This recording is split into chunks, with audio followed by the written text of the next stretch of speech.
یہ یقین اگر آپ کے اور میرے دل میں آ جائے کہ اللہ دیکھ رہا ہے، صرف ایک جملہ، اللہ دیکھ رہا ہے، گناہ ہمارے باقی رہیں گے؟ قبر پہ سجدہ کرنے والا سوچ لے اللہ دیکھ رہا ہے، یہ ماتھا تو اللہ کے سامنے جھکنے کے لیے بنا تھا، میں نے اپنے جیسے انسان کے سامنے جھکا دیا۔ چوری کرنے والا، زنا کرنے والا، گانے سننے والا، فلمیں دیکھنے والا، ڈرامے دیکھنے والا، نمازیں چھوڑنے والا، لوگوں کے حق مارنے والا، یتیموں کا مال کھانے والا، بہنوں کا حصہ کھانے والا،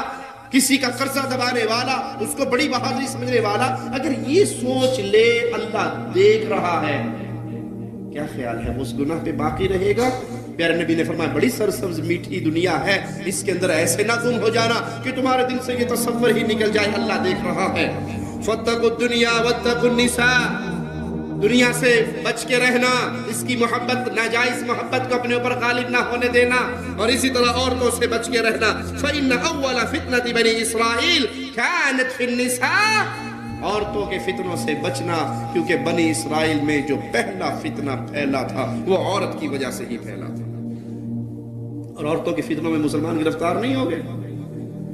کتنے وہ مولا مالی کے احکامات ہیں جو بیویوں کے حکموں پہ قربان کر دیے جاتے ہیں۔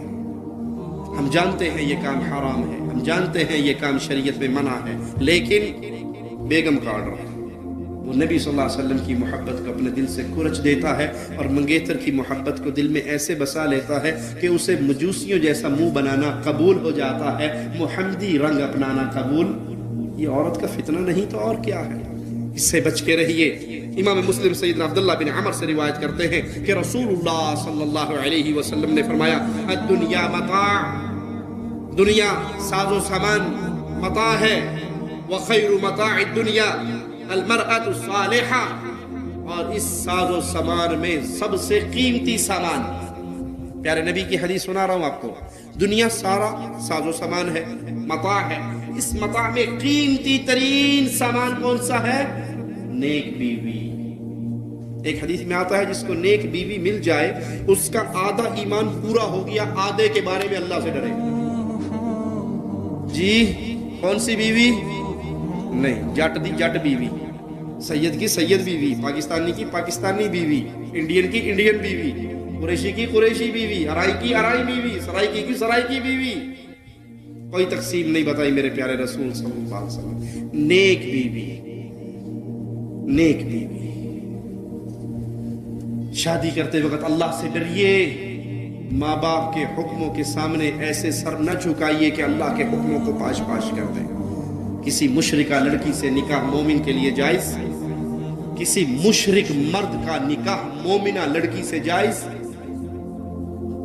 حرام ہے ایک مومنہ کسی مشرک کے نکاح میں جائے، حرام ہے ایک مشرکہ کسی مومن کے نکاح میں جائے۔ ماں باپ نہیں مانتے، نہ مانے، اللہ کو راضی کرتے ہوئے تلاش کریں اپنی بیوی بناتے وقت کسی عورت کو کہ وہ نیک ہے یا نہیں ہے۔ ترمذی میں سیدنا سہل بن سعد سے روایت ہے کہ رسول اللہ صلی اللہ علیہ وسلم نے فرمایا لو كانت الدنيا تعدل عند الله جناح بعوضة ما سقى كافرا منها شربة ماء۔ اللہ کا واسطہ اس حدیث کو بڑے غور سے سمجھنا، غور سے سننا۔ پوری دنیا کی قیمت اللہ کے نزدیک مچھر کے ایک پر کے برابر ہوتی، کسی کافر کو ایک گھونٹ پانی نہ ملتا۔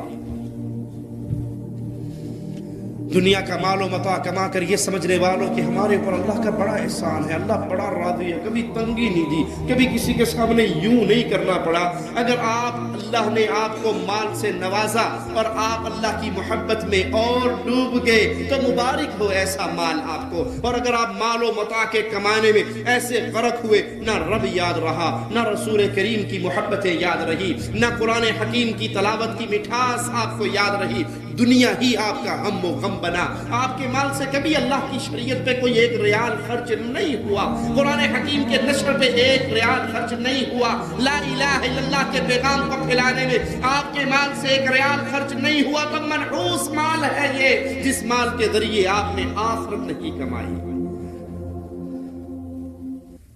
یہ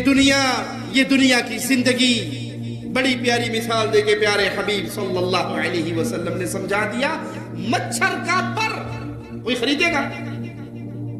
کسی کو کہو جی بھائی 1 ریال کا مچھر کا پر لے لے تیرا دماغ خراب ہے، ریال دی پیپسی نہ پی لاں گا، مچھر سے پر کی بھی کوئی قیمت ہے جو آپ کی اور میرے نزدیک کوئی قیمت نہیں رکھتا؟ پیارے نبی فرما رہے ہیں پوری دنیا اگر اس پر کے برابر بھی ہوتی کسی کافر کو 1 گھونٹ پانی نہ ملتا۔ اللہ دنیا کفار کو بھی دے رہا ہے، کفار کو زیادہ دے رہا ہے، وہ جو دنیا میں کرتے ہیں اس کا رزلٹ پا لیتے ہیں، اور مومن سے وعدہ آخرت کا ہے جو کفار سے نہیں ہے۔ پیارے بھائی، اس دنیا کے غم میں اگر ایسے ہلاک ہو گئے کہ آپ رات کو بستر پہ لیٹتے ہوئے سوچیں 5 نمازوں میں سے جماعت سے میں نے کتنی پڑھی، کتنے دن ہو گئے قرآن حکیم کو کھول کر مجھے پڑھنا نصیب نہیں ہوا،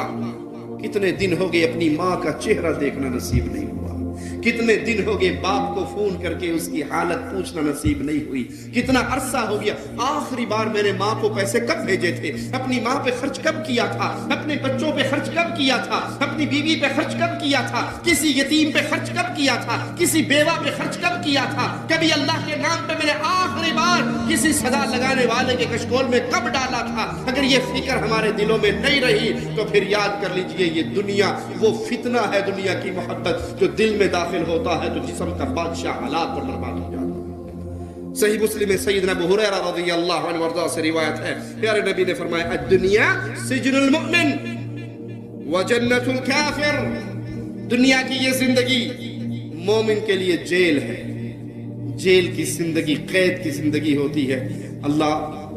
تجھے تیرے پیارے ناموں کا واسطہ ہے ہمیں ان آزمائشوں سے بچا کے رکھنا، ہم بڑے کمزور ہیں مولا، ہمیں جیل کی آزمائشوں سے بچانا، جب موت دینا شہادت کی موت دے کے اپنے پاس بلا لینا۔ مومن کے لیے دنیا کی ساری زندگی جیل کی زندگی۔ کیا مطلب؟ دل میں آیا فلم دیکھوں فوراً یاد آیا کہ میں تو جیل اور قید خانے کی زندگی میں ہوں، میرے رب نے مجھے اجازت نہیں دی ہے اس کو دیکھنے کی، میں آزاد نہیں ہوں۔ کوئی آزاد ہو گیا تو ہو گیا ہوگا، میں کم از کم آزاد نہیں ہوں، میں اپنے مولا کا غلام ہوں، میرے مولا نے مجھے یہ دیکھنے سے منع کیا ہے۔ اگر صرف آنکھیں اللہ نے دی ہوتی نا تو ہم کہتے بھی آنکھیں ہیں کیا کریں، اٹھ جاتی ہیں۔ اللہ نے ان آنکھوں کے اوپر 2 گیٹ لگائے ہیں،